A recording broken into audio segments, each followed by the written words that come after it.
দেশে না ফেরার দেশে চলে গেলেন সুপ্রিম কোর্টের অবসরপ্রাপ্ত বিচারপতি এস.এম. শামসুদ্দিন চৌধুরী মানিক।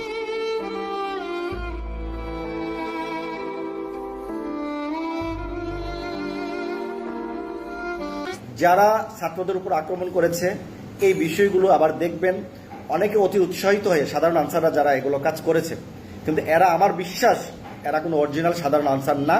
তাদের ভিতরে অনুপ্রবেশ তারা করেছে, অনুপ্রবেশ করে তারা ড্রেস চেঞ্জ করে আপনার এই একটা উস্কানি বা যেটাকে বলে একটা অঘটন ঘটানোর জন্য তারা করেছে।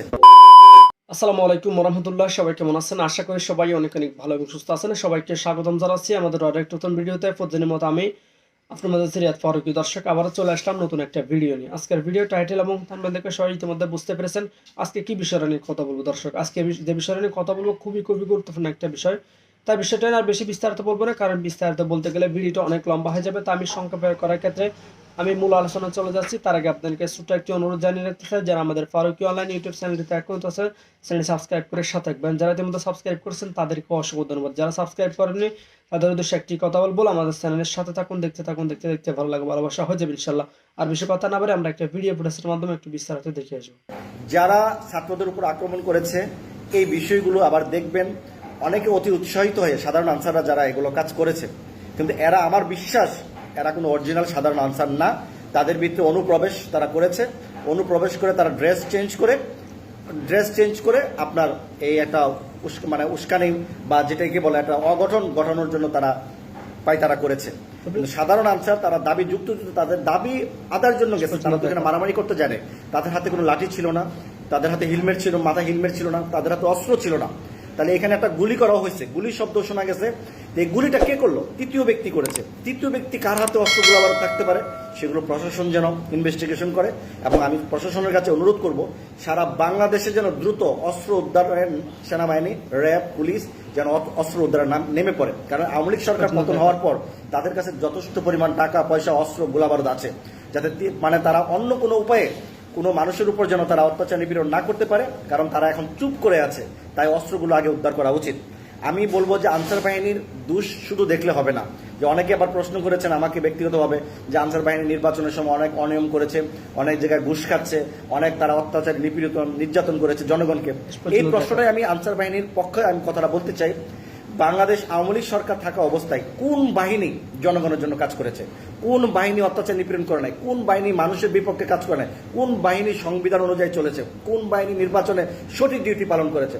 সাধারণ আনসার তো সর্বনিম্ন সাধারণ বাহিনী, তাদেরকে দোষারোপ করে তো লাভ নেই। কারণ শেখ হাসিনা কথা শুনতে বাধ্য করেছে সমস্ত বড় বড় প্রশাসনকে, ডিফেন্সকে। তো সাধারণ আনসার কি বা তাদের করা ছিল? তো তাদের একটা যুক্তিযুক্ত, তারা উচ্চ শিক্ষিত মানুষ, তারা যে ক্যাটাগরিতে যে স্বার্থ বা যে ক্যাটাগরিতে তারা শর্ত সাপেক্ষে ভর্তি হোক না কেন, এখন তারা অ্যাবসলিউটলি অনেক হাই লেভেলে গেছে। তাদের ট্রেনিং হাই, তাদের ট্রেনিং এখন হাই, এবং সমস্ত বাহিনীর মতো তারা ট্রেনিং করতেছে। তাহলে তাদেরকে এই একটা জিনিস উপহার দেওয়া, তাদেরকে বেতনটা বাড়ানো বা তাদের ছুটি ক্যান্সেলের পরিবর্তন, যেখানে তাদেরকে বাধ্যতামূলক রেস্ট দেওয়া হতো, টাকা দেওয়া হতো না, সেটা যদি করা হয়, তাদের এককালীন একটা পেনশনের ব্যবস্থা করা হয়, সমস্যা কি? রাষ্ট্র দেবে, তারা রাষ্ট্রের জনগণ, রাষ্ট্র তাদেরকে দেবে। সচিবালয়ে তাদের কাছে গেছে, সচিবালয় বুঝবে। কিছুদিন আগেও তো শিক্ষার্থীরা অটো পাসের জন্য সচিবালয়ে গিয়েছেন, আন্দোলন সংগ্রাম করেছেন তাদেরকে অটো পাস করার জন্য।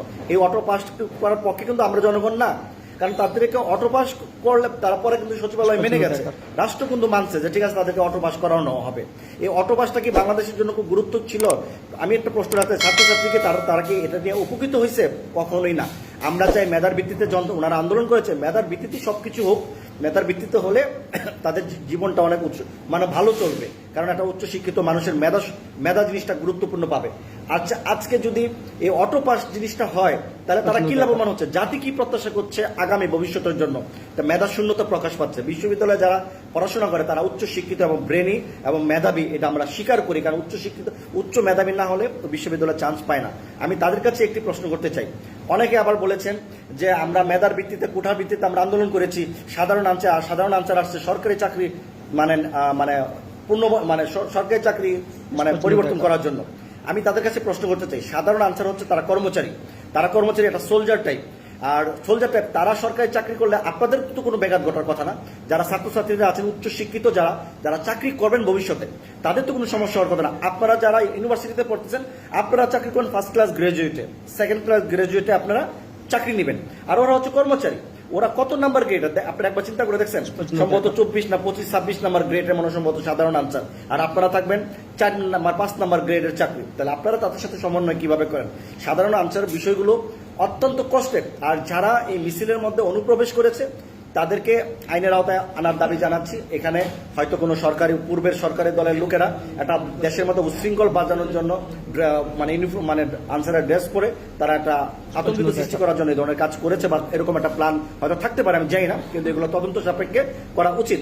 আর আপনারা জানেন প্রতিটা নির্বাচনে এই সাধারণ আনসারের ড্রেস কিন্তু আপনার যে আনসার বিডিবি যেটা আছে লাল ড্রেস পরে বিডিবি, তো বিডিবিকে কিন্তু সাধারণ আনসারের ড্রেস পরে বিডিবি মানে আনসারের দায়িত্ব পালন করানো হতো।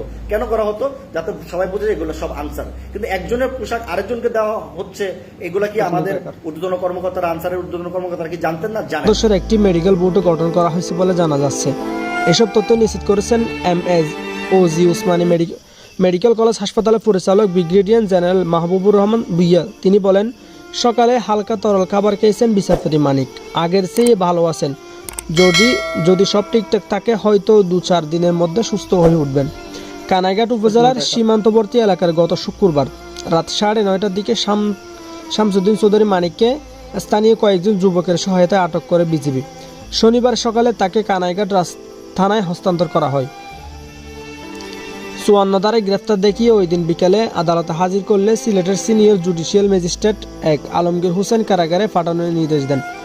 এর আগে আদালতে প্রবেশের সময় আদালত প্রাঙ্গণে তাকে বিএনপির কয়েকজন নেতাকর্মী ও আইনজীবী শামসুদ্দিন চৌধুরী মানিককে বেদর কিলঘুষি মারেন। অনেকে ডিমছুরের পাশাপাশি জুতাও নিক্ষেপ করেন। কেউ শামসুদ্দিন চৌধুরীর নাম উল্লেখ করে কটূক্তিমূলক স্লোগানও দেন এবং লাঞ্ছিত করেন। কারাগারে একটি সূত্র জানিয়েছে, শুক্রবার বিকেলে আদালত থেকে শামসুদ্দিন চৌধুরীকে বানাঘাট এলাকায় সিলেট কেন্দ্রীয় কারাগারে নিয়ে যাওয়া হয়। সেখানে স্বাস্থ্য পরীক্ষা করে সংশ্লিষ্ট চিকিৎসক আনফিট উল্লেখ করে উসমানী হাসপাতালে পাঠানোর নির্দেশ দেন। সে অনুযায়ী সন্ধ্যায় তাকে হাসপাতালে আনা হয়। হাসপাতাল কর্তৃপক্ষ জানিয়েছে, শামসুদ্দিন চৌধুরী চিকিৎসার জন্য উসমানী মেডিকেল কলেজ অধ্যক্ষ ও মেডিসিন বিভাগের প্রধান অধ্যাপক শিশির চক্রবর্তীকে সভাপতি করে 8 সদস্যের মেডিকেল বোর্ড গঠন করা হয়েছে। তারা সকালে শামসুদ্দিনের শারীরিক অবস্থা পর্যবেক্ষণ করেছেন।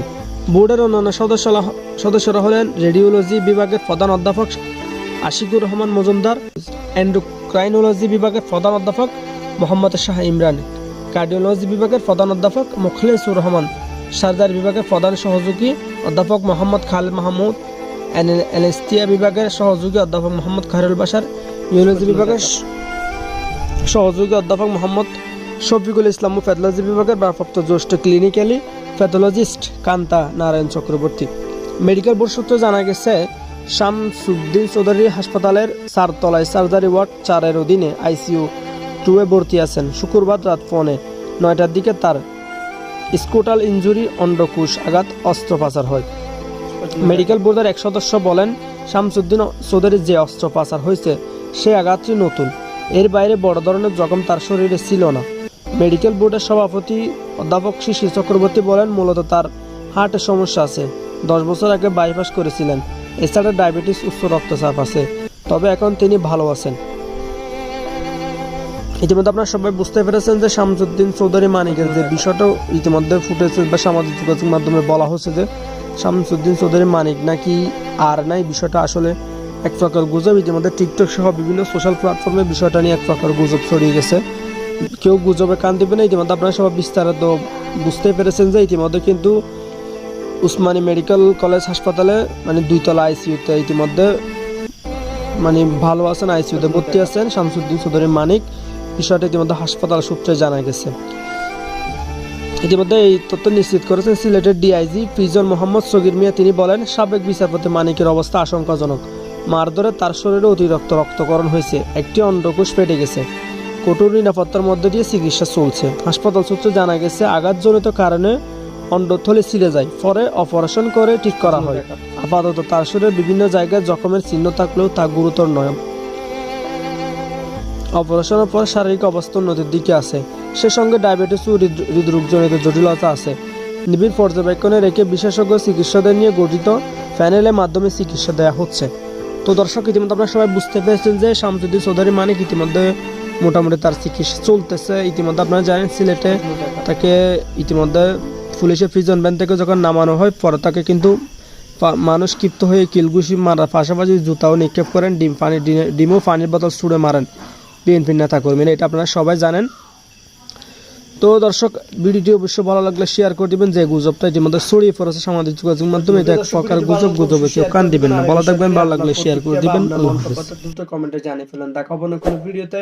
ভালো থাকবেন, সুস্থ থাকবেন। আমাদের চ্যানেলটিতে নতুন লাগলে চ্যানেল সাবস্ক্রাইব করতে ভুলবেন না। ভিডিওটি ভালো লাগলে শেয়ার করে দিবেন নিশ্চয়ই। ধন্যবাদ সবাইকে। আল্লাহ হাফেজ।